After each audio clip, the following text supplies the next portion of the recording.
কোনো একটা ঈদের সময় একজন সাংবাদিক একজন বাবাকে ইন্টারভিউতে জিজ্ঞেস করলো, ভাই এই ঈদে আপনার পরিবারের জন্য বাজেট কত?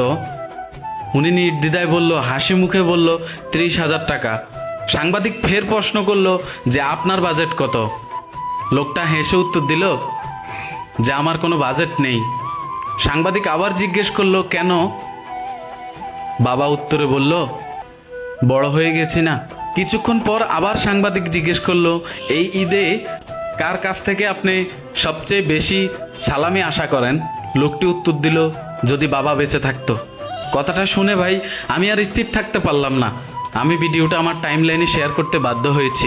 এই কথাগুলি যদি আপনাদের কাছে ভালো লেগে থাকে, ভিডিওটা অবশ্যই শেয়ার করে সবাইকে দেখার সুযোগ করে দিবেন। কারণ হচ্ছে বাবা আমাদের জন্য অনেক পরিশ্রম করে, আমাদেরকে স্কুলে পড়ায়, খাওয়া দাওয়া, আমাদের খরচ কিন্তু বহন বাবাই করে। কাজেই বাবাকে ভালোবেসে ভিডিওটা শেয়ার করে দিবেন, আর চাইলে পেজটি ফলো করে রাখতে পারেন।